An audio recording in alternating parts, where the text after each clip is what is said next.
Welcome to this digital showcase, we're calling it, with Monash University. Monash. Everyone's going to get that right from my side of the pond. Yeah, digital showcase of the Kraken. We're going to talk about the Kraken today, the infamous Kraken. I'm excited. Thanks, Rob, for putting this on and sharing what you guys have learned so far. Can you just start us off by talking about what you're trying to achieve, not with this event, maybe with this event and with the overall projects you guys have going on at the university?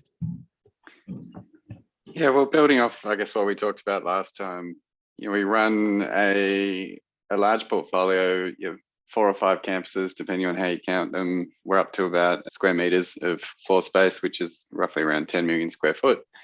So we have this very large footprint spread across a large city. I was thinking about it this morning. I think we have 2 HVAC technicians. We have 1 HVAC engineer. And just recently, we've been privileged to bring on 4 BAS techs into our staff. So even if you count all of those together, we've got 6 or 7 people to manage 10 million square foot. And then maybe if we're lucky, we've got 17 to 20 contractors on site each day. So even if you add that up, the maths isn't great for people per building. So it's this scale problem. And for years and years, like everyone like yourself, I hear it over and over again in the podcast. I started out getting the spreadsheets. I was in the BAS system. I was downloading the CSVs. You just never get there. We could never get there. The best we could do was 6 buildings a year in terms of recommissioning. And as we know, they drift so quickly. So it's about how do we get to scale? How do we keep it live? And I guess the age-old challenge of how do you commission and then recommission? So we'll hear about it today, but the tools that we're getting into was some of them started with, we've got new buildings. How do we validate? How do we verify that we've got what we've paid for? And then once the people come in, how do we completely reimagine the building for the occupants? Because it's one thing to design and build, but then you add people into it and everything changes, obviously. So for us, as I like to say, we're a university. Effectively, we're creating space for people to think and learn in. So the idea is that the HVAC is just not an issue. They don't notice it, that they're comfortable, they're happy, and they can get on with what they're there to do. And then one of the core goals for us, as we talked about last time, is getting to net zero. And more for us, net zero, as we know, net on an annual basis, there's so many definitions of net zero. There's so many definitions of carbon neutral. We've got carbon negative, we've got carbon positive. What does it all mean? And I guess for us, we defined it's 100% renewable powered, which means getting off gas, which requires big investment into the campus to get rid of our boilers that are powered by natural gas. But then again, we had this instance a few years back where we got a carbon price into our market. And for the renewable energy we were supplying into our campus, the nature of the carbon tax meant that we were paying the premium for renewable energy. And the carbon tax just applied as a blanket across your exposure on the grid. So we were paying a carbon tax and we were paying a renewable energy premium. So thinking of the price spikes, thinking of how the market's moving and thinking about carbon pricing, the other thing we're trying to get to is real-time renewable energy. So this concept of matching, we've seen it with Google and Microsoft and others matching their servers, but servers and buildings are 2 very different things. Servers basically run pretty flat, whereas buildings are dynamic. So I guess one of our key goals is get to a place where our buildings and our renewable energy supply is flexible enough that we can start matching them up in real time. So our buildings, our cities become big thermal batteries and that we can control them enough with a balance of good solar and wind and hydro and batteries that those shapes start to line up. And when you do that in our market, renewables are driving the bottom of the price market. So when the wind's blowing and when the solar's out, energy is becoming free or even pay to take, which is the other way around. They'll pay you to take it. So this is the future of the energy market. And likewise, that's where our carbon exposure is. So we're trying to create comfortable, renewable powered buildings because it's good for business. All right. And can you talk a little bit about the vendors we're going to hear from today and the projects that you guys have kicked off and just overall your philosophy with these first couple projects as the Kraken emerges? And we'll talk about what the Kraken is in just a minute for those of you that haven't heard about it yet. Absolutely. And again, I've listened to too many of your podcasts, but yeah, we were trying to cut through the marketing fluff. We spent years listening to the marketing fluff, and the reality is that there are amazing products out there, but you don't know whether they fit you. They don't know whether it's going to be right for your site until you test it. So we eventually got to the point where we just have to put these things in. You can't scale these products until you are comfortable that they do what they need to do. So we got into a test and learn. It's also a procurement play for us in terms of being able to learn enough to ask the market. Again, I'll reference you. We went out with a brief of advanced supervisory control and we asked for a bunch of other things, but we just didn't know the language to ask it for because it's not quite there. And I don't know where it came from, but I suspect it might have been from your podcast on the advanced supervisory control. Yeah, when Google did their operating system platform, that started to permeate through the market. So having that common language to know what you're asking for, know what to specify, was one of the challenges, and the test and learns helped us with that. We got vendors on and we could collectively agree, this is what it is. So when we go to a scale procurement, that we've defined the specification, but we're also confident that there's enough players out there that have worked it. So I guess across that, we've got vendors, including independent automation, control tech and their partners building IoT that have worked very closely with us to get the tagging in, to structure our data, to structure our building automation systems. We've got the likes of Clockworks and Brainbox and also Buildings IoT in the space of doing the fault detection diagnostics and the advanced supervisory control. We're also really pleased to have Splunk and Microsoft in the mix, which are not as common in our building automation world, but they're coming with big data and machine learning that is really wonderful to see what they can do once you have a structured data set.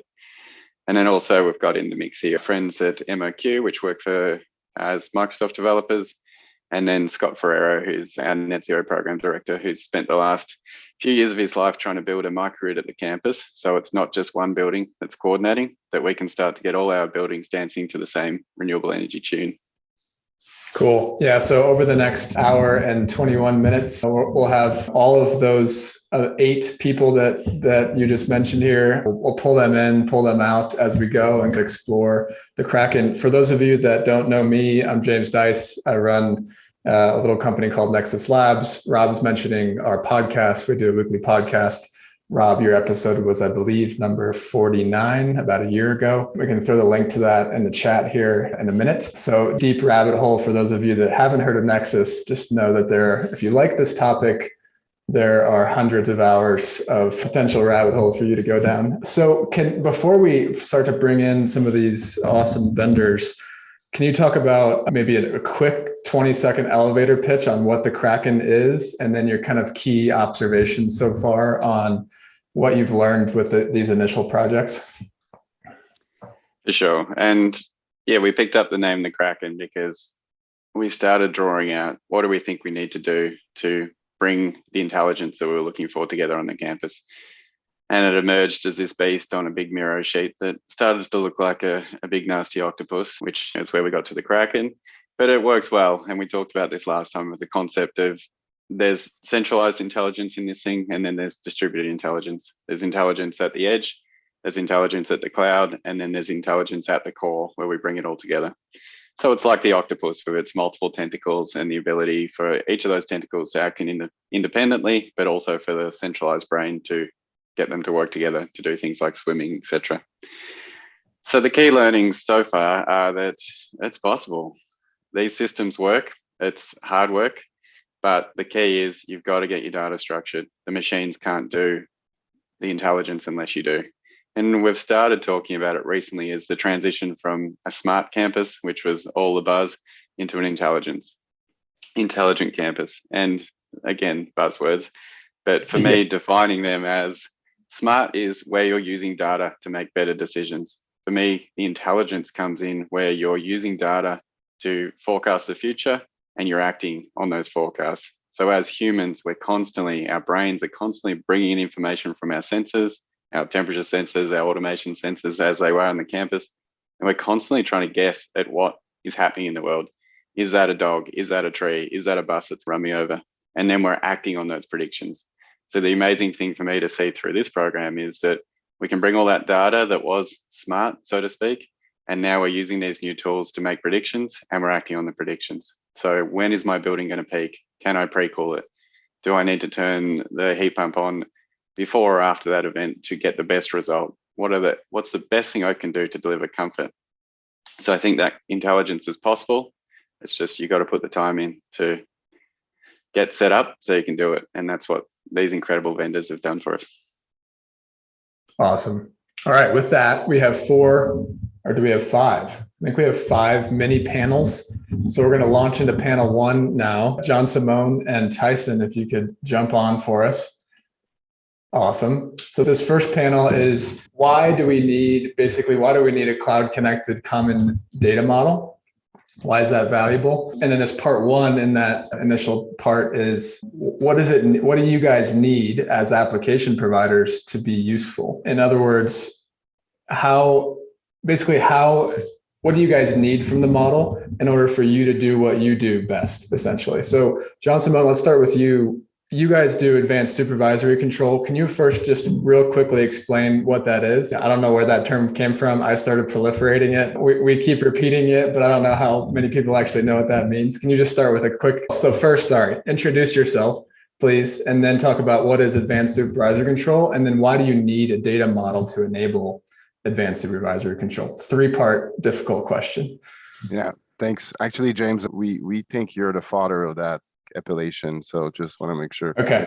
All right. So anyway, Simon Van, CTO of BrainBox, one of the founder of the company, and BrainBox just started. Okay, we need to find a way to do continuous commissioning, because when the human does it, it's not really working because we don't have enough of these experts to do it for all of the building stacks. So jumping into, okay, let's use AI, right, to do the autonomous car. We should be able to do the autonomous building. Yeah, it should be easy. It's not. But anyway, it was quite an adventure. We started in 2017.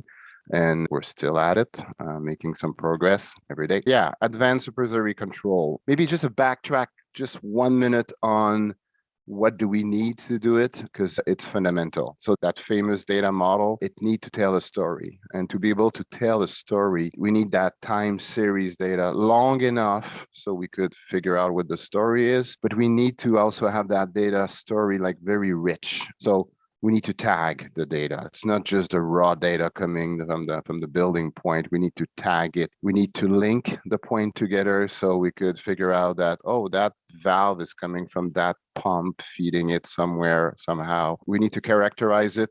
So it's a pump. How big a pump is it? What type of pump? When it's running at full throttle, how much kilowatt is it consuming? Oh, there's a variable speed drive to it. So we need to really build that data set. And if it's not properly done, we're not going to get anything out of it, really. So it's a fundamental step. So once you have that gold, because we call it gold, then what can you do with it? You start to use these deep learning tool, these AK neural network, which consume the data, learn, and eventually reach a point where they are fully understanding the behavior of the model based on what's happening outside and inside. And they're capable of predicting exactly what will be happening in the next few hours. So the change of direction, the temperature is climbing. Oh, it's going to change direction exactly at 10:52 a.m. And then it's going to start to go back down. At what speed will it go down? So the precision to be able to know exactly what is this future coming and it's going to hit you is giving you the opportunity to knowing the future to test different combination. And I don't know if you want to bring that slide, James, because it's a situation where you want to understand you're asking the AI, okay, now that you're able to tell me the future, can you tell me for each of the zone, what are all the possible combinations that are physically possible? So if I change my control sequence to a different control sequence for that given zone, plot me all of the possibility that we could see, and then compare all of them. So these will be the black lines, compare all of them and tell me which one will cost me the less to maintain the optimal comfort in that given zone.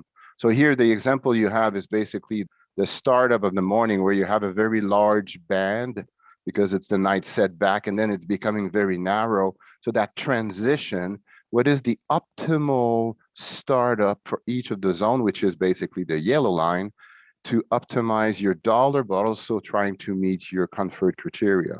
And that's what at BrainBox we call advanced supervisory control, and it's done at the zone level, and then you could aggregate it to get your entire building. So it's really mathematic done in real time, and a lot of it, which is giving you the optimal control strategy. And once you have the answer, you just need to apply it. So write back and write to the building and control it. Got it. So if I repeat that back to you, it's basically you need a data model so that you understand how the relationships between all the equipment, but also the different attributes about each type of equipment. So then you can then control it optimally. Yeah, absolutely. Cool. Thank you. Thank you. Tyson, let's go to you. Can you introduce yourself first and then talk about what Clockworks does? And then why do you need a data model to enable what you guys do? Great. Thanks, James. So Tyson Suter, Global Business Development Manager for Clockworks Analytics. We are a fault detection and diagnostics company. I think the best way to understand what that is, we take lots of data and we find basic and complex. There's a great white paper that we have written in conjunction with James, actually, which explains the differences between alarms, fault detection and diagnostics. Definitely worth a read. I won't go into it now just because of time, but basically, why do we need a data model? I'll build on what Jean-Simon just talked about. At a very core level, FDD needs to be able to automate and digitize the process of an engineer or a technician or someone technical working with the data.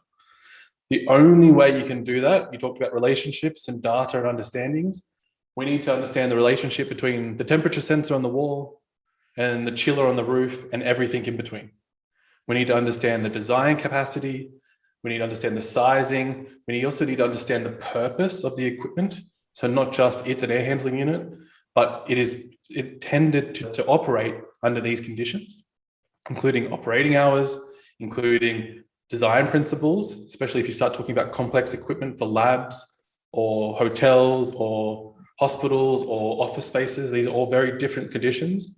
And it's very easy to say something's wrong without understanding what the purpose is. So it's two different things. And the way we approach that is problems, so not working to design, and opportunities, ways to improve that. Now, why is a data model important?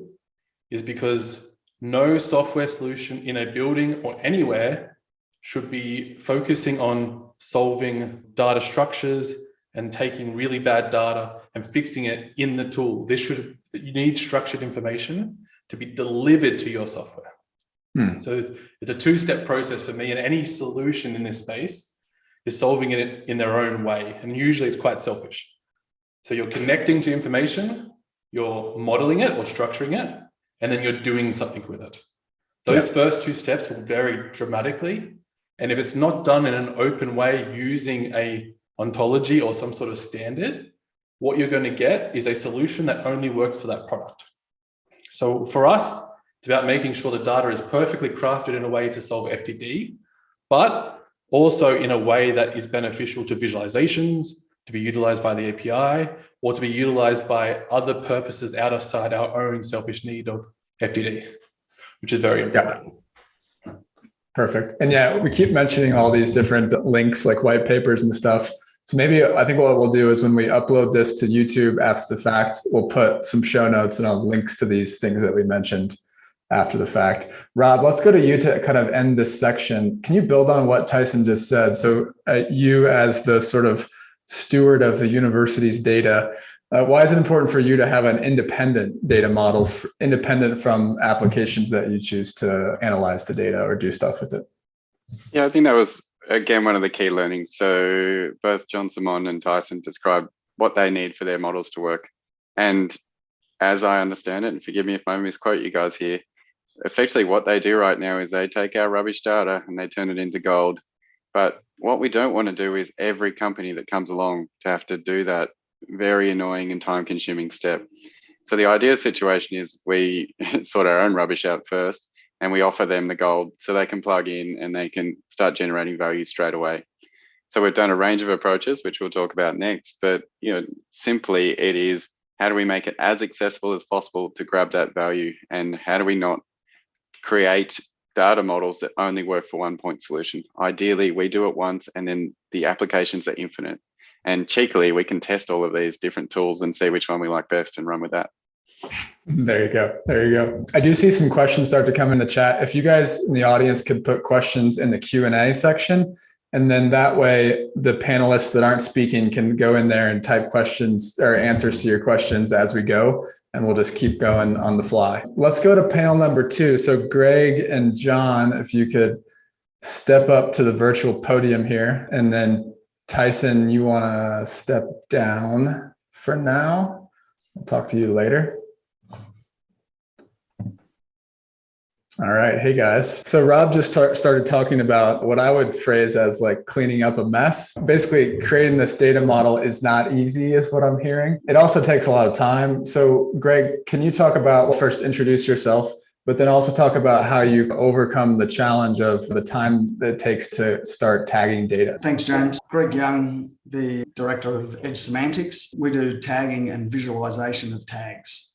So we do N4 or Tritium tagging. So our journey started about 5 years ago with tagging and modeling. A clever man came to us about 5 years ago and said, what do you see as the future of BAS building automation systems? And that's where we were primarily working. So we went away, talked amongst ourselves, did a bunch of investigation, a bunch of consideration, a bunch of conversations, and came back and said, well, this is pretty easy. We'll just tag everything. How hard? So then we came up with, really, you need to be using what we call a Gen 4 ontology, which is your brick, your haystack 4, or any of the modern ontologies, which have tagging and good relationships. And again, we thought, how hard could it be? You just tag everything and it automatically works. That's the future. We imagine building, so we've built many systems over the journey to get to where we've got to today, which is working with the university and other universities. So I'd like to take you on one of those journeys that we went through. If you can imagine a system, and this is what our ideal outcome would be, where you have a predetermined model that everybody sits down and agrees, and that's the model you're going to use, because then the data becomes available to everybody. Here's the model, that's what we're going to use. As Tyson said earlier, if you've got a model and you've determined what it is, then everybody can use the data. You're not trying not to be selfish about it. Everybody has an economic reason for doing what they do, but the whole idea is that if you standardize the data, model it correctly, everybody can use it and they can adjust their systems to work with what you've got. And then we also looked at it thinking that the likes of Google and Microsoft and everybody are going to spend a lot more money on analysing this data. So if we can give it to them in a format, we'll just become the middleman. So what we looked to do was to allow the operator to visually model the tags and the relationships through a visual model, and then be able to download that into the JSON so it sits at the core of your BAS system, or automatically tags structured databases. So if you've got SQL database, you would automatically tag it because it's structured, so you know what information you're going to get out of it. So this means you only build the whole system once, building it over and over again for every different vendor that wants to connect to your site. Then imagine a system where it could automatically read the tags, read the databases, and visually display them on one single pane of glass. So that would be utopia, that you could see everything from tags that somebody else had done. It could read live data. So as the source of truth changes, so somebody changes their floor plans, it automatically updates on your system. You're not having to build two models and maintain the second model. This is really the power of what Gen 4 tagging can do. Then also, once you've got that structured data into a common format, you could output it to an API and feed it out to a third party, being BrainBox, whoever wants that data, but you could tell them the format that the data's coming in, and they could use that model data. So the way to think about this, most systems have been built like a fixed web page. So you have a fixed web page, you want to change something, you have to get a tech to come in, change, or a programmer to change it. Think of it more like a Google search engine. Every time you punch in what you want, the current information comes up onto your display. This is all done, thinking about this would all be done using Gen 4 ontologies, which is your tagging and really good relationships, and setting your model right up front. So to answer your question about visualization and tagging, we've done it through a visual model. And if you can see behind me, I'll wait till the video catches up. If you can see behind me, this is a model that we've built and actually works at Monash, and it takes everything from OpenStreetMaps to the building floor plans out of their Archibus system, the BAS asset information, because it's all tagged, the live data out of your BAS, the work order systems, everything, and visually displays them. Now, what's behind me here, or you can see, Yeah, that is all. There is no pre-drawn drawings. That is all done with tagging. So it's gone out, found the information and done the graphics and everything based on tagged information. So we don't, if somebody changes a floor plan in the Archibus system, this system automatically updates. And the BAS information, if somebody changes an air handling unit for a fan coil unit and tags it correctly at the JACE level, it automatically updates on the system. So Amazing. That's how we saw, and if you can see here, this is all the air handling units and everything. So you've got air handling unit graphics, everything's related because of the relationships. You can click on a boiler and see every valve that is connected to that boiler. You can click on a valve and see which boiler it's connected to. That's the absolute power of your Gen 4 or your later versions of tagging. This system also feeds out later, I think you're talking to Splunk, this system feeds out to Splunk with organized model data. And the same with BrainBox. I think we sent them out some I think it was only a SCV we sent them, but it was structured data that they could use. Everybody agreeing on the model up front and having one structured model. That's how we dealt with it. Yeah. Very cool, Greg. And maybe just a really quick follow-up question and Rob, feel free to take this, but it seems like Rob's guys and gals can use this software to, manage the tags themselves rather than relying on someone else. That's the end goal, is that they have a team of people that we would set up a set of tools basically for them to, so a contractor would come along, install a building, tag it, they can then visualize it and see that the tags are correct, because that is the hardest part, that you just can't, if somebody makes a mistake in the tag, nobody knows. You can analyze, but you can't see it. Whereas with this model, you can actually see all your BAS systems, see the locations are correct, see everything is correct. And so their guys will be able to manage it and change it. So you can visualize it, change it, and re-download it into the JACEs. So it becomes an incredibly powerful validation tool. So obviously we all know BAS systems, they're in dark rooms. Who knows what the BAS contractor's done? You've got to cross your fingers. This allows you to see what they've done. And ironically, we actually used the tool against Greg. When he first tagged up the building, and it was the first time we had it, and he brought the tool in and he said, "This is amazing, check it out." And I'm like, "That is amazing." And he kept showing me level 3. And then eventually Dawn and I, my counterpart, got together and we're like, "Have you seen any of the other levels?"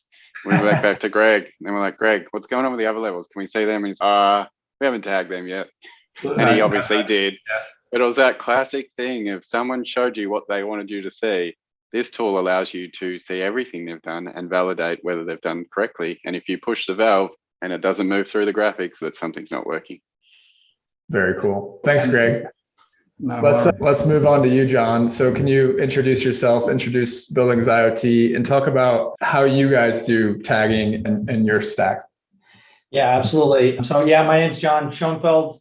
I'm the Director of Energy and Analytics for Buildings IoT. Buildings IoT, just a quick history. We've been around for over 50 years, started out as a controls distribution company, evolved into one of the first MSIs, and then evolved again to develop cloud-based software, first to support our internal MSI team, but now to support MSIs across the globe. Our approach to tagging really starts with our ontology alignment project. We call it the OAP. It was initially a documentation website that we used for one of our MSI clients who needed documentation on how their buildings were going to be tagged, and that documentation is going to be used by their consultants, their contractors. So there's just one single source for documentation on tagging and naming. Ideally, or the approach we used is to keep it as simple and practical as possible, right?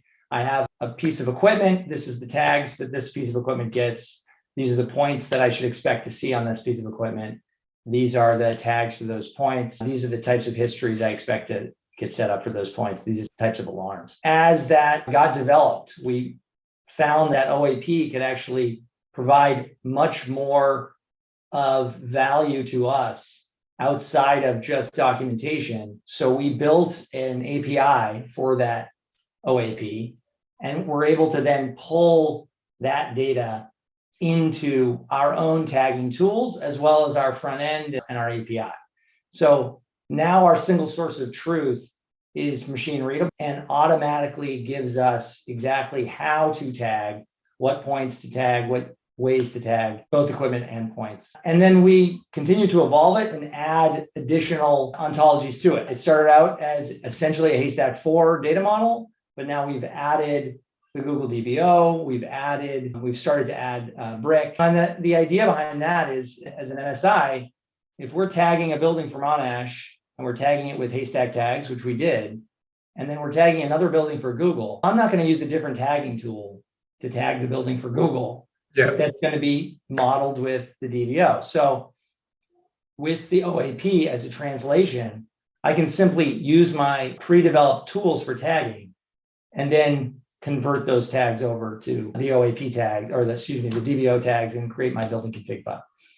So that's where it starts with the OAP. We connect to the field devices or the BMS in a number of different ways. For Monash, we installed a Haystack driver on the Jace. The Jace is in the building, and we pulled that data into our tagging tools. Our tagging tools have a lot of automation to help smooth out that data modeling process. So they're identifying patterns in the data and in the equipment, creating profiles of similar pieces of equipment, and then pulling and harvesting metadata out of those points and the equipment. What kind of point it is, what's the unit of the point, even the historical data is metadata that then can be fed into our machine learning models and provide a prediction on those different points and those different equipment. And then finally, the data modeler will use those predictions, accept those predictions, and complete that data model. For Monash, we push those tags back down to the Jace. So those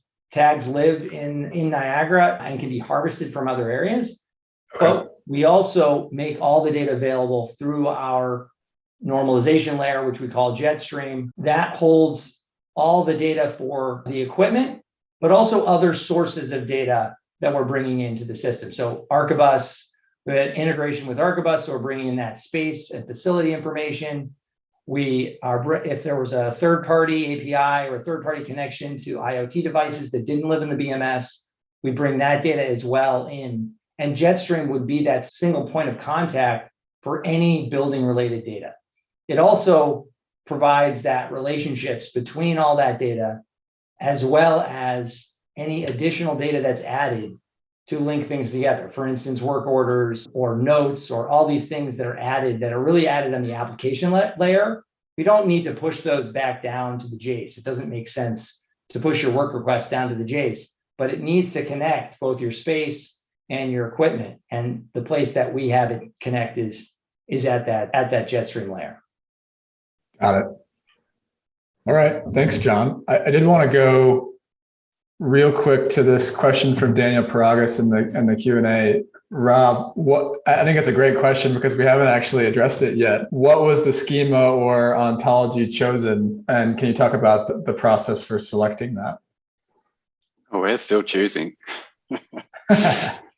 So I guess where we started, when we spoke to Greg, as he said, 4 or 5 years ago, and we said, how do we make our BAS machine readable? At the time, we looked at Haystack and Brick.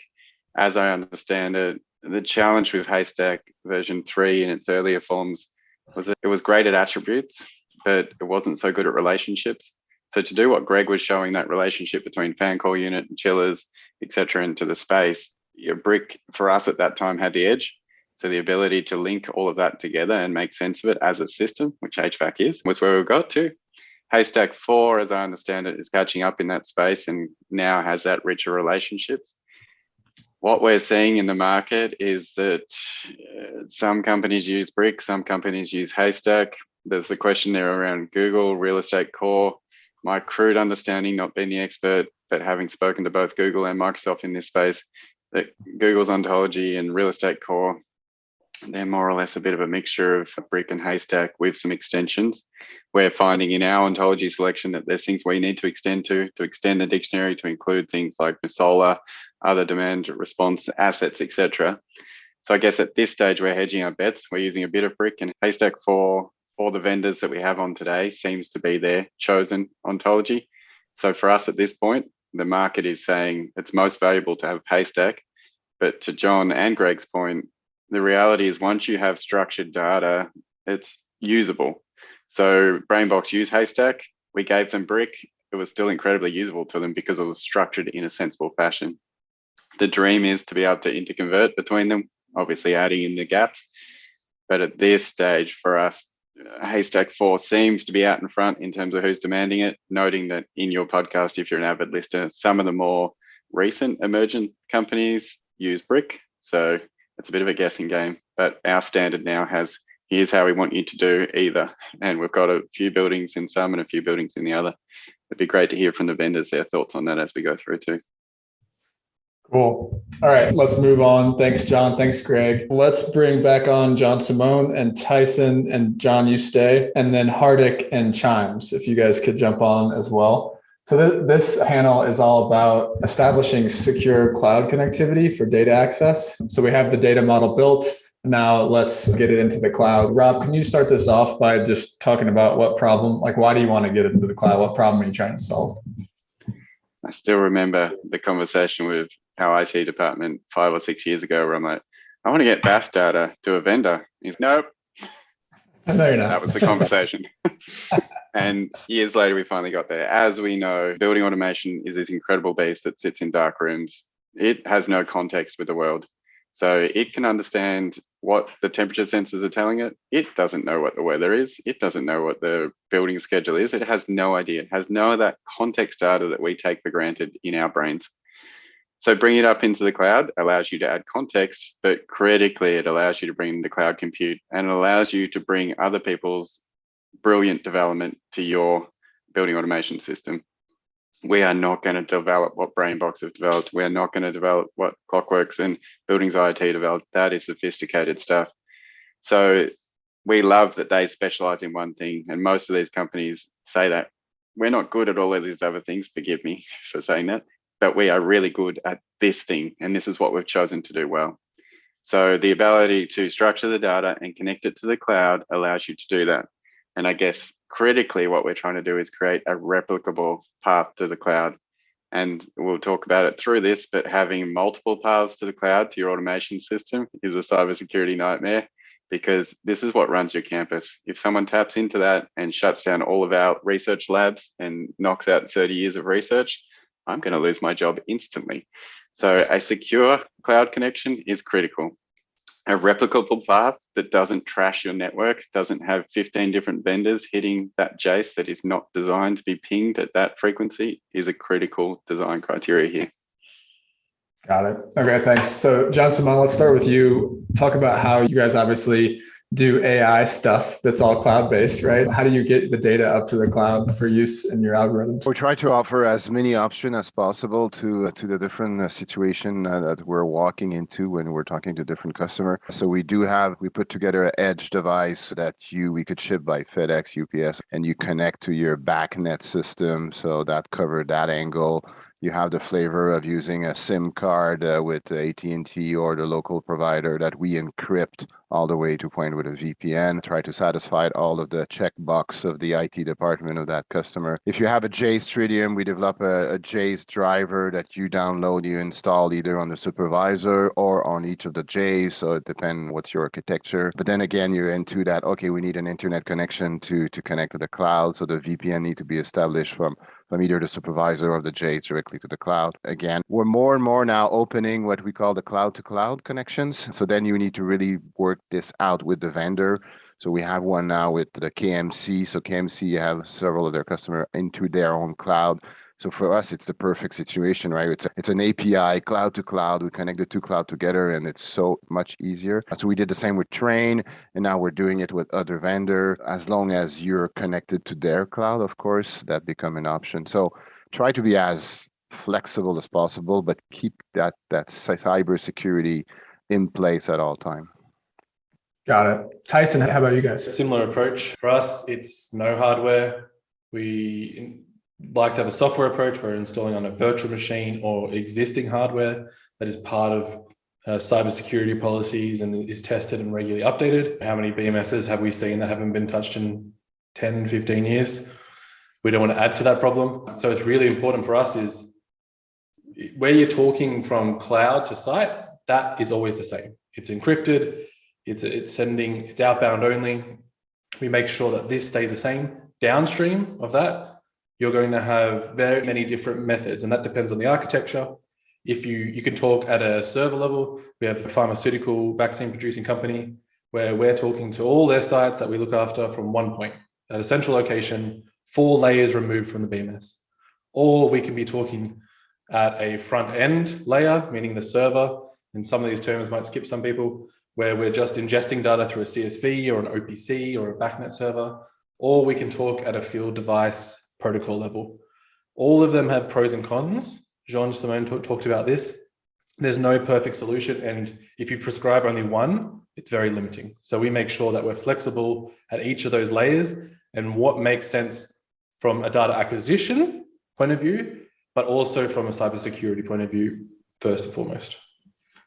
Cool. I have to make a shameless plug right now that if those two just spoke and the people in the audience have no idea what they're talking about, our foundations course that kicks off next week would be a good thing for you to check out. We have over an hour worth of video that is on that exact topic. So thank you both. John, can you talk about APIs? So they talked about all the different ways they can get data, one of which being get it from somebody else's API. So can you talk about how that works from your perspective? Yeah, sure. Absolutely. Yeah, for us, we want to make that data available, both read and write. To get the data into our cloud, it can't just be an export type of situation. Just like the two folks ahead of me, we deploy multiple different solutions to get data or connect to data securely. What we did at Monash, which we do for many of our customers, is we deployed a TOSI box. So TOSI box is a hardware-based VPN technology. Our partner Control Tech configures and installs that TOSI box at the Monash on the Monash network. It's configured to speak to the specific endpoints that we're connecting to, and then it creates a full VPN connection from site to a virtual central lock to a lock for container in our cloud. So full end-to-end encryption into our tagging tools and then into our Jetstream API. And then, of course, if you're going to talk about security, you need to talk about the entire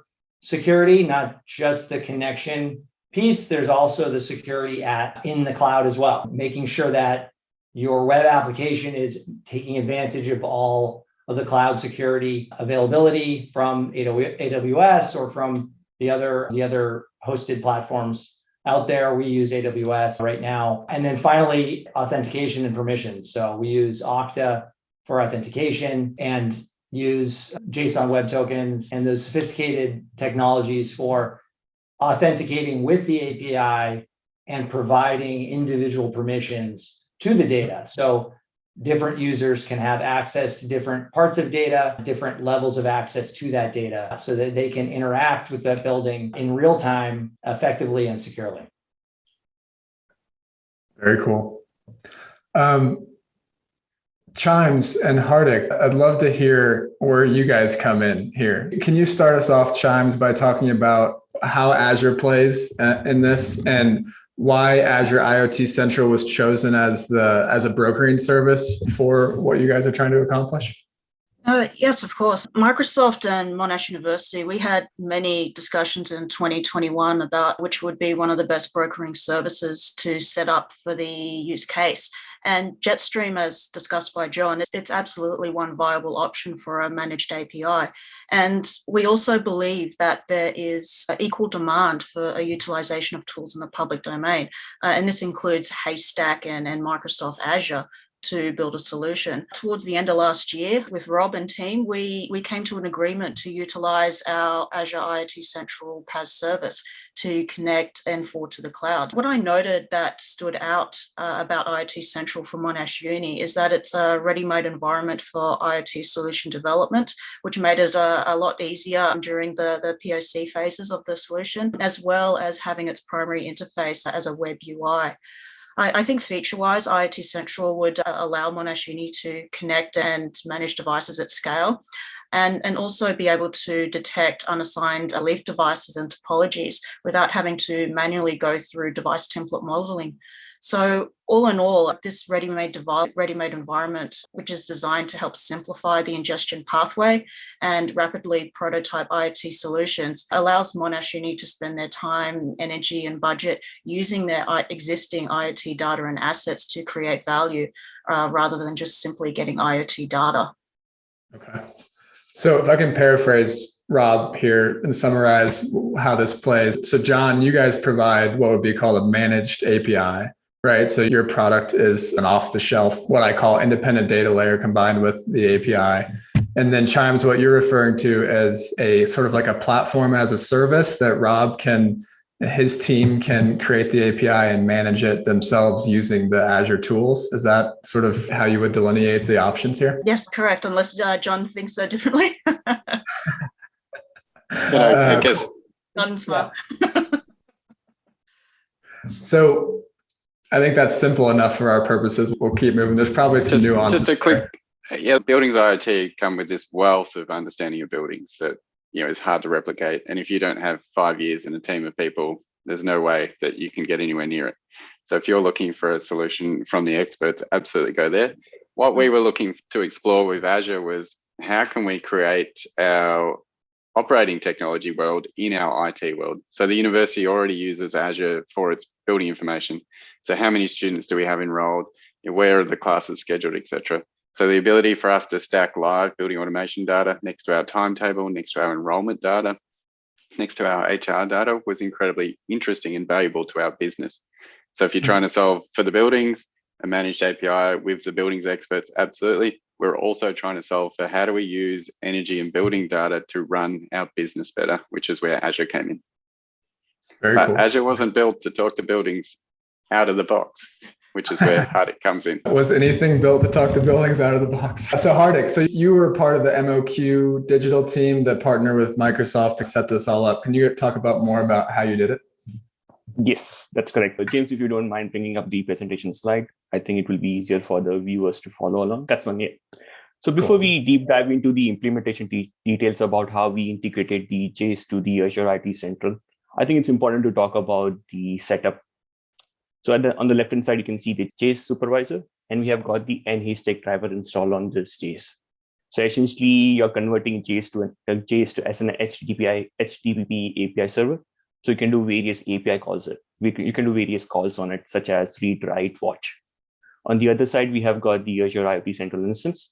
And for JACE to connect to the Azure IoT Central, we have created the Haystack module. And this Haystack module is running on a Linux machine, which is configured to run as an Azure Edge device. Also, this Haystack module is using a Project Haystack C# library to connect to the JACE. So let's now talk about the Haystack module. So at a very high level, it does three things. So when it connects to the JACE for the very first time, it's looking for all the device type that exists on the JACE. And it takes all the data, such as the properties and the device points data, and taking that information and creating device template on Azure IT Central. So essentially, this is the data model for the devices that you have, and you represent that data model on the Azure IT Central. The second step is about discovering and provisioning the device. So essentially, you're querying the JACE to find all the connected devices it has. So for example, a particular JACE could have 5 devices. We would take that information of all the 5 devices and we would provision them on Azure IT Central. So you can basically do various things onto it. So along with provisioning those 5 devices, we also assign them the device template that we created in step 1. The next part is a critical part, which is where we do read, write, and something called a watch API. So essentially, now that we have discovered there are 5 devices connected to the JACE, we're reading all the sensor points data of these devices. We're taking this data and sending them as telemetries to Azure IT Central. So on Azure IT Central, you can view this data in a raw JSON format. Also, you can create charts to visualize this data. Also on the Azure IT Central, you can create dashboards, which will allow you to set properties and send commands back to the JACE. In this way, what we are doing is we're writing values back to the JACE. And the third part is also very critical, which is about the watch APIs. So what we are doing here is basically we're actively monitoring all the changes that are happening on the devices. And if we find some changes, we are pushing that data back to the Azure IT Central. So in that way, Azure IT Central is always in sync with the device data. So this is a very high level step that we have done. And this is how we have enabled bidirectional communication between the JACE device and Azure IT Central. Okay. Thank you, Hardik and Chimes. Let's transition to doing stuff with the data. So we've if we go through the journey here, what we just went through, we decided we needed a data model, and then we set up the data model, and then there's a couple of different ways to set it up now. Okay, so now we're going to do something with the data. So if we could bring on Matthew and then Tyson, John, and yeah, you three. Cool. Perfect. Let's start with you, Matthew. So you guys, and I'll let you introduce yourself here, but you guys are from what I would say is outside the industry, prior experience in detecting faults or building automation, energy management, that kind of thing. So when this data is tagged for you guys using your tools, what were you able to find? And can you introduce yourself as well? Absolutely. So, g'day guys. I'm Matt Moore. I'm on the global IT market strategy team at Splunk, although I was performing a different role when I was working with Monash on this project. Look, before I answer, I just want to say a massive thank you to Rob, the team at Monash, and the people at Independent Automations for inviting me to work on this project. It's honestly some of the most fun I've had working with a data set, period. And the reason I call it out, and the reason for that, is while Splunk's a platform for big data, as you pointed out, James, it's frequently used for IT and security data sets, which happen to be my background. Building data was a completely new beast to me. There are a lot of terms I'd never heard before, a lot of devices I'd never seen before. But because the platform's designed to explore, normalize, and enrich data, so working with things like your tag data sets, we're able to treat it like a data problem. So we're able to quickly pull data in from the JACE controllers via OBIX in two phases. So first, just the raw untagged readings, and then later augmented with the tagging information for relationships. And what was cool, and this might be a bit of an anomaly, we're actually able to get a fair bit of insight just from the raw data because Independent Automations had a really easy to read naming convention. We could see the levels of the building readings were taken from, what appeared to be the names of device types, FCUs and VAVs. I had no idea what they were, but I could see there were things, and the types of readings there were. So they'd have pressure, flow, fan speeds. So I could see that FCUs and VAVs had something to do with air. I could see that the things that look like pumps were probably pumps. So that was a good way to get started. So we started looking for patterns. We could use ML algorithms to try and predict what a reading was supposed to be based on its peers and identify things that didn't quite fit. And also look for, and this is where it got interesting, correlations between some of the measurements. So looking at the FCUs, which I was later told are fan coil units, we could see that the fan speeds would correlate with some of the other readings, like the pressure differentials across the unit itself, or the pressure differentials across the filters, which you expect as the fan speed increases, you end up with a bigger change in pressure as it goes across those units. So you'd think for about 99% of the FCUs, that was the case. But we started identifying outliers. So there were some units where didn't matter how much the fan speed changed, the pressure differential just wouldn't. So this is starting to call out anomalies. So potential bad sensors and potential gaping holes in the side of the unit, you couldn't say, but you could say there was an anomaly that needed to be looked at. Same with the filter pressure differentials. You can see for the most part, it would increase by a certain amount with an increase in fan speed. Some filters would increase more rapidly, so potentially a blocked filter. I don't know, but it was something that occurred. Or others where it didn't increase at all, so missing filter or again, a broken sensor. The take home there is, while I didn't actually know the things that I was looking at, I could understand correlations and behavior across them relatively easily. Now, also because some of the things we're told to look out for, asked to look out for, were anything related to building comfort and efficiency. We started looking into HWVs and CHWVs, which we're told were heating and cooling valves, which makes sense if you're heating and cooling a building. So we're curious to see if there were any situations where rooms were being heated and cooled at the same time. The good news is there weren't. However, I did see situations where in rapid succession, so within 5 or 10 minutes, you'd have heating and cooling switching on and off and alternating between them. And by looking at that and looking at the time series behavior, we're able to identify for some of the zones, the heating would kick in first thing in the morning, brief period before the fan would start up. And then when the fan started up, the cooling would go into overdrive, undoing the effect the heating kicked in and did in the first place. So unusual behavior, didn't need any kind of fancy analytics to pick that up, so much as just understand that we've got both of those devices happening in roughly the same time period. But you can start putting together that time series graph outlining exactly what's going on. Now, the next phase was to bring in the tagging information so we can understand dependencies. These pumps feed into these heating and cooling valves, into these FCUs feed into these variable air volume boxes. You can understand that sort of linkage and cause and effects. You can start looking at correlations between measurements within an FCU and a VAV and understand if they're actually meant to be linked or not. So a few things stood out there. The first was it was a really convenient and easy way to understand if any of the points that we were looking at before didn't have tag data. That just stuck out like a sore thumb. But really, most interestingly, is just understanding where things are in the overall system for easy display. And one of the things that jumped out there is looking at one of the pumps. I believe it was a while ago now. I believe it was part of the cooling system. It could have been a completely different pump. But there were a couple in the same hierarchy that you'd expect to have similar behavior. So you'd expect to be able to cluster them based on when they turn on, when they turn off, what kind of volumes they're working on.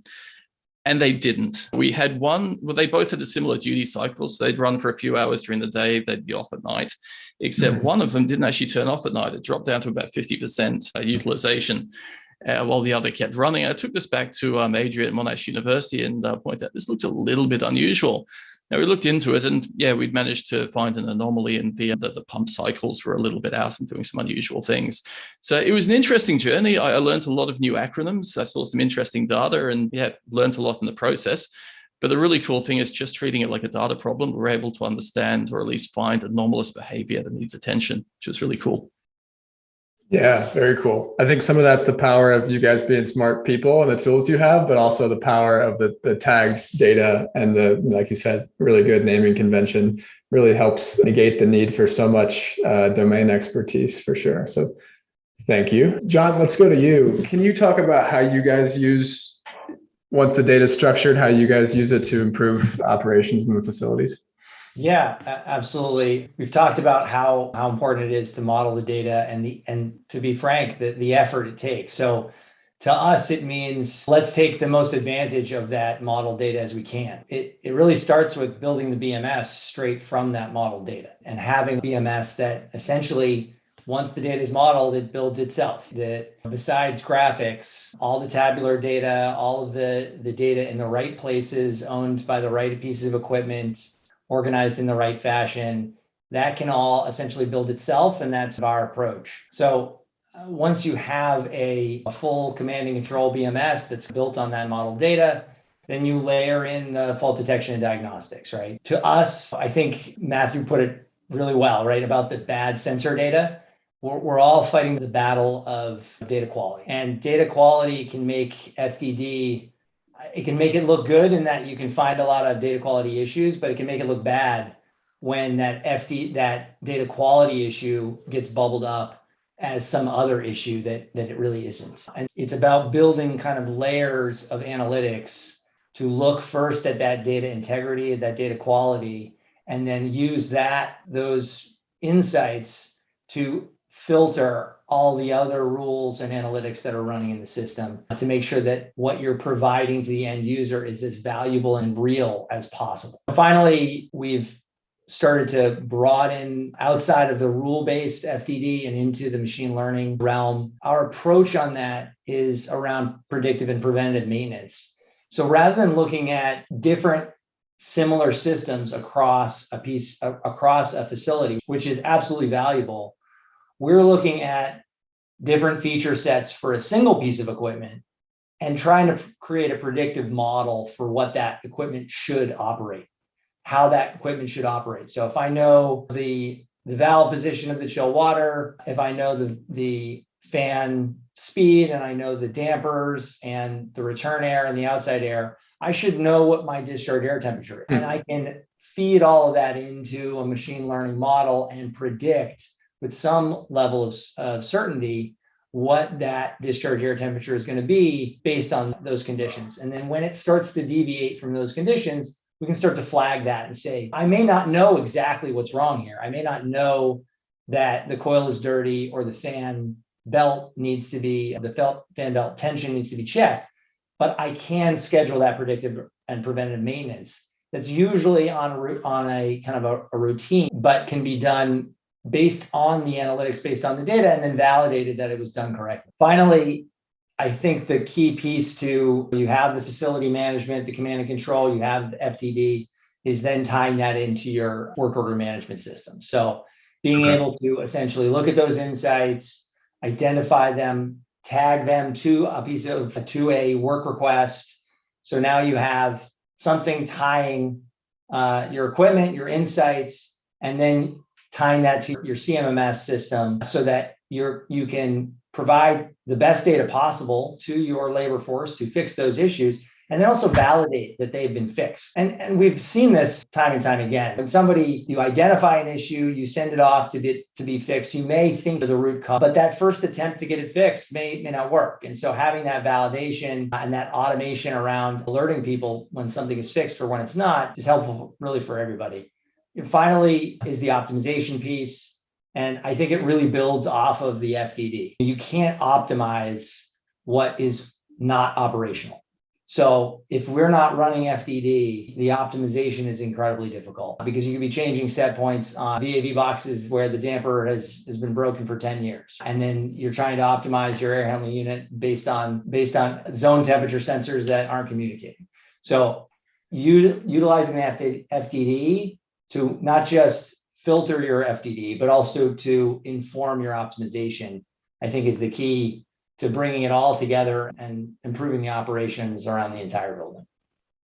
I'm glad you brought that up because there was an argument on the Nexus community forum yesterday and how people get on forums going back and forth. But someone was making the argument that you can do grid interactive buildings or you can do advanced supervisory control without FTD. And I just think that's totally false. So I'm really glad you brought that up. Even John Simone, we talked about it on our podcast almost 2 years ago.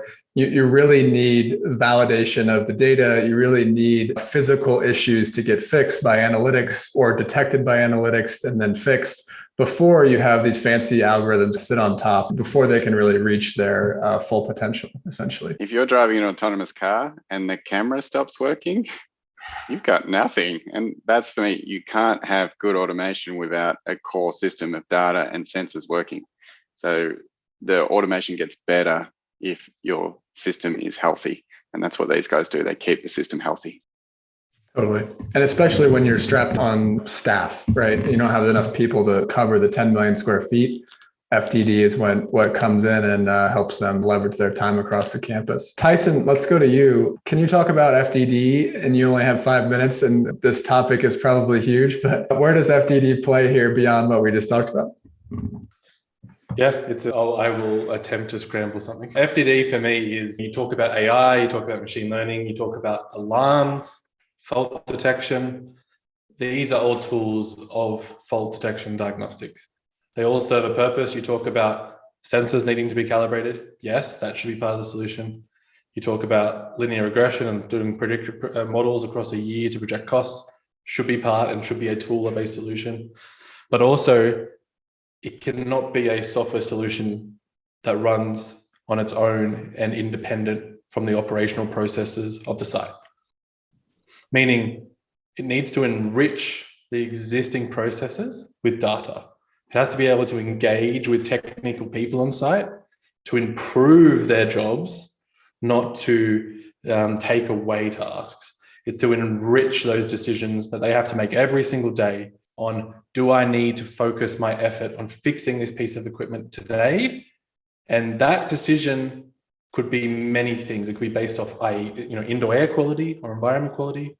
It could be based on comfort or temperature complaints from a CMMS system, which John mentioned. It could be from, this is the highest energy consumer on my site. So an FDD solution has to be able to say, here's all the problems in your building, and it can be everything from commissioning problems to you need to recalibrate sensors to optimization issues. What do I need to focus on? To put it in perspective, could be 10,000, 20,000 things across a 10 million square foot campus. Totally. And it's very easy to find 10,000 problems.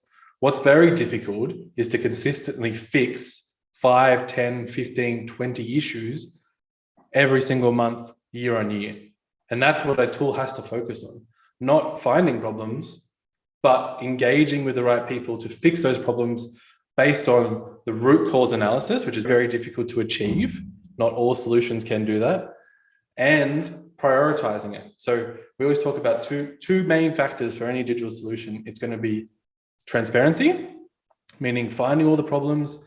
Here's where you need to focus your effort. And accountability could be, here's the cost of that problem, an accurate cost that they can justify capital spend, CapEx, or operational spend, OpEx.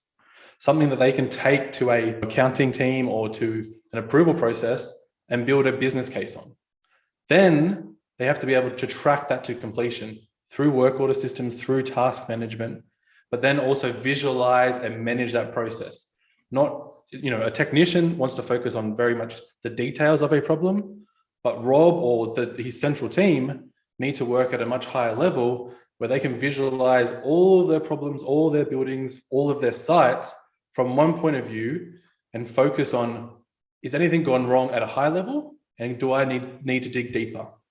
And this is, I call this like an exception pyramid, meaning I'll focus at the tip. Something goes wrong, I'm going to work my way down, all the way down to the core problems of this piece of equipment has failed.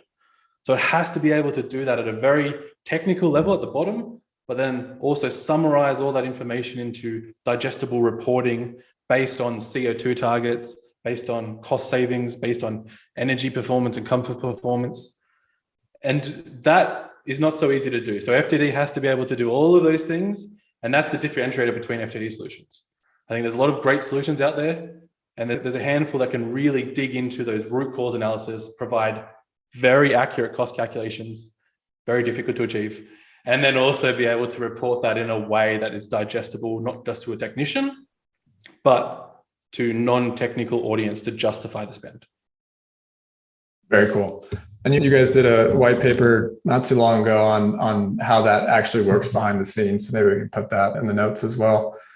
All right, cool. Let's move on to our final panel. I do see a question in the chat that I'm going to save till the end, Rob, about costs and ROI. So hopefully you're preparing for that one before we get there. All right, about 15 minutes left. Jean-Simon and Scott, can you guys pop on? So same question to you, Jean-Simon, as that last panel. Now that the data is ready for you guys, it's modeled, how does it set you up to improve building performance? Yeah, so that's going to be the interesting part, right? So we have this model in place. It's basically giving you that prediction, and it's compensating to basically what's happening outside, the cloud thickness, wind direction, wind speed, the position of the sun, and it's giving you that prediction, and then it's basically start to optimize. But you need to define what are you optimizing. So when you ask these algorithms to play chess, it's pretty easy because there's one objective, which is win the game. So that entire firepower is focused on that single objective, which is win the game, instead of making sure you're going to lose. They want to win. In this situation, it's a bit more complex, as we have multiple objectives. So what we deployed at Monash is right now running on 4 different objectives, which is we want to reduce the quantity of energy as much as possible. Thank you. We would like not to increase any peak. Actually, if possible, you could shave peak. That would be a second objective. A third objective, please maintain comfort. Monash is already doing a fantastic job to maintain the comfort. And the building they gave us, the first one, is probably a delicate building in terms of comfort. So you really don't want to create problem there because you're going to hear about it. And the third one is, please don't increase the cycling. So we don't want, whatever solution you're going to find, don't increase the stop-start of electrical motor, because we're going to degrade their lifespan, and we really don't want to do that. Actually, can you decrease the existing cycling that we have to prolong that lifespan, whatever percentage you can? So that's what starts to happen, and you're really looking at a multi-objective optimization problem. So anybody that work in operational research in university know that these things tend to be very complex and require a lot of computing firepower that need to happen in real time if you want to have the solution fast enough so you have still a window to apply it. So to give you just a taste, and it's funny because that first building, we start to have the preliminary result coming in, and I got the authorization of Rob to give you a sneak peek. So we deployed one algorithm on the air side and one algorithm on the water side. We're very careful. Remember, we don't want to create any problem in that building. We were warned. What we're starting to see is, if you look at the FCU, which is a collection of them, the fan was reduced, the operation, the fan collectively were reduced by 15%. Interesting. The usually fan, it's not that much energy, but it is what it is. But what's quite interesting is on the cooling coil operation reduced by 35%, And at the same time, the heating coil reduced by 26%. So you're like, wow, interesting, working on both sides at the same time. And while all this is happening on the air side, you got on the water side, that algo, which is in a little corner, is really working on the water pump of the chiller. And that chilled water pump reduced their operation by 38% at the same time that whatever is happening on the air side. So you see all that happening and you're like, quite interesting, the firepower that you start to have at your disposal. Now, next step, we're going to deploy a second algorithm on the air side, and the story will tell what's going to happen. And I know you guys have names for the algorithms. What's the first layer of algorithms that you guys enable called? Yeah, the first one is Optimus on the air side, and on the water side was Water Clock, and we're about to go for Cobalt on the air side. All right. Very cool. So Scott, can you introduce yourself? You're on the Monash side. What's your role? I'm the program director of the Net Zero initiative at Monash. Okay. So can you guys talk about how you're using the BrainBox technology to look at grid interaction, responding to grid events, and maybe moving forward?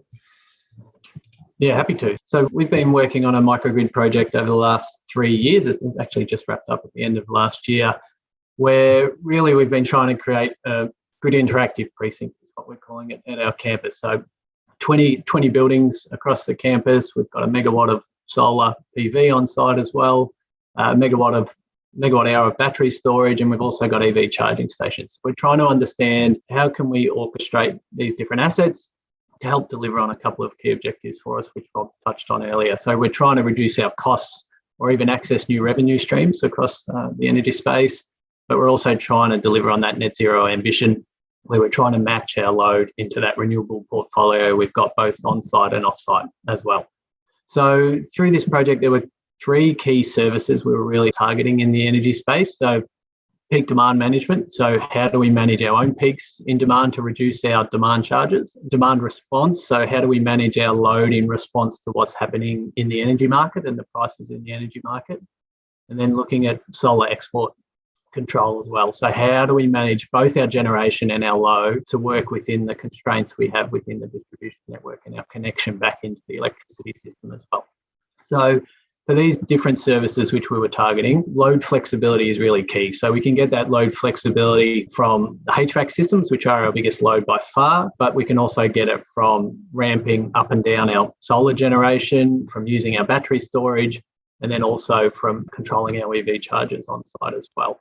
And so the challenge for us is orchestration of those different assets, but also being able to understand what's going on. And that's step one. We had no idea what was really going on. The visualization of what was happening in terms of energy demand was absolutely obsolete. So Rob, you can chalk that one up as one of those paybacks when you get to answer Andrew's questions on that front.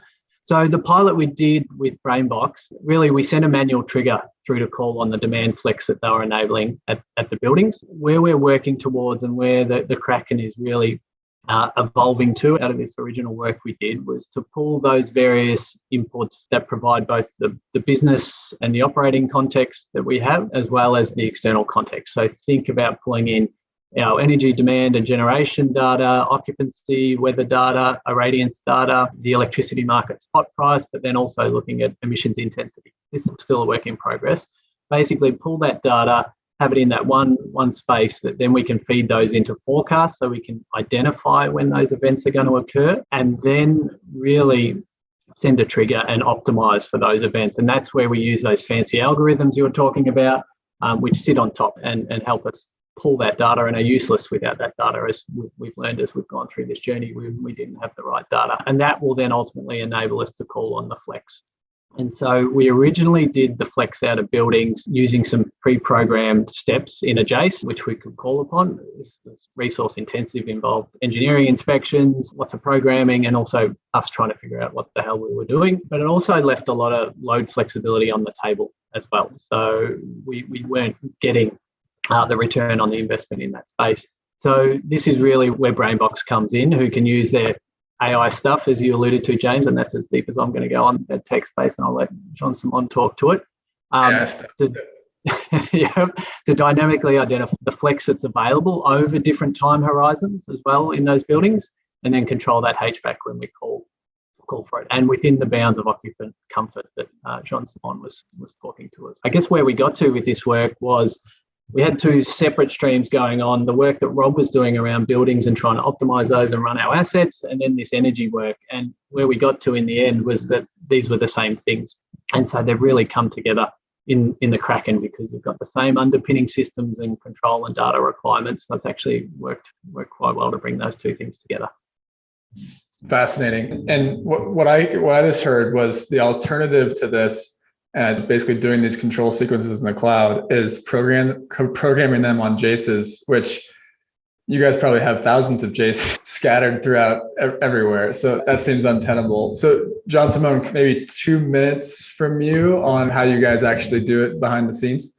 Yeah, absolutely. So what we asked the deep learning neural network is, okay, thank you very much for the prediction.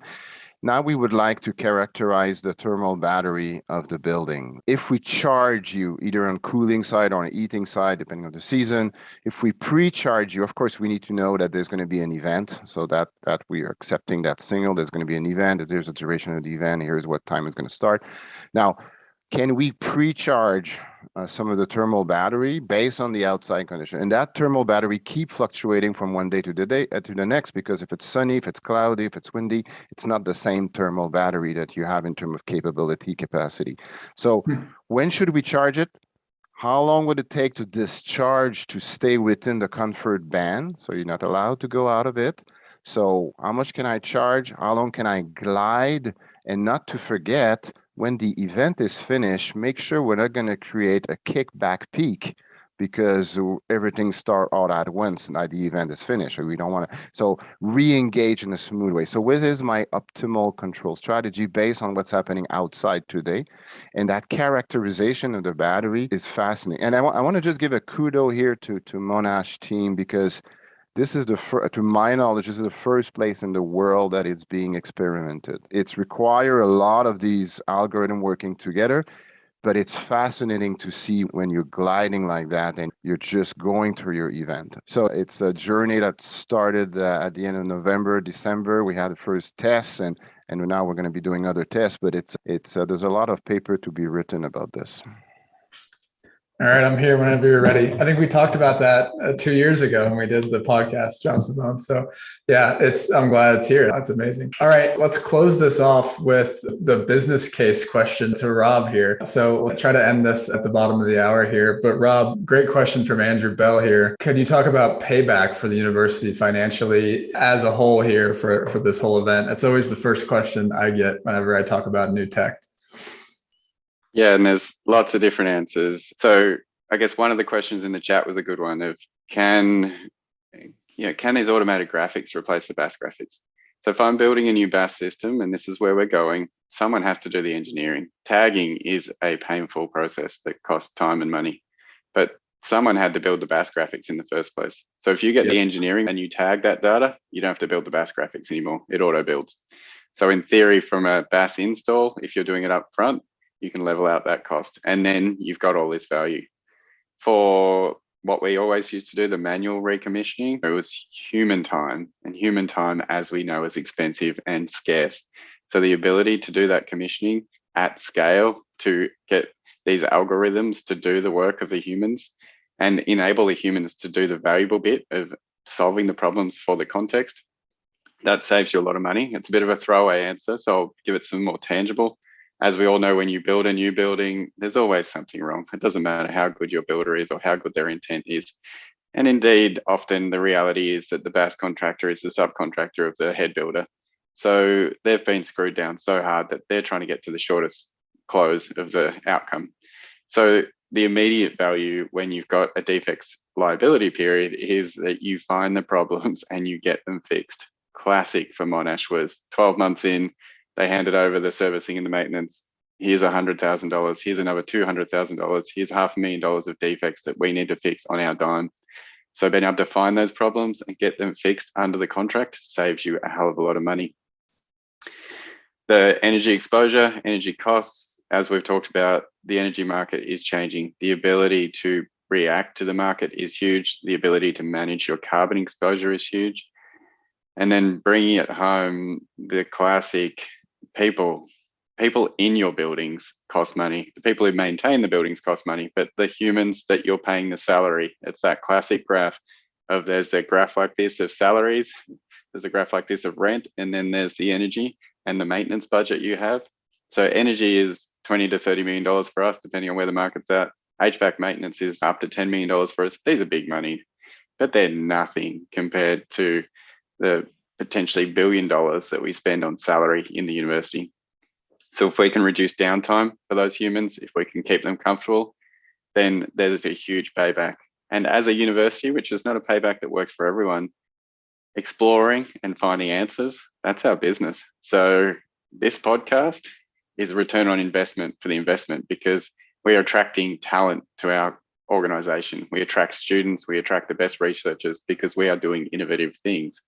So there's a million different lines in that business case, but it's working so far and it's stacking up and we're only scaling.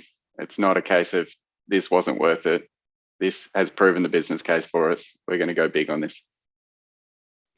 Brilliant. Yeah, I love how you laid out all the different lines of ROI. So thank you for doing that. It's not just an energy payback that owners like Rob are looking for these days.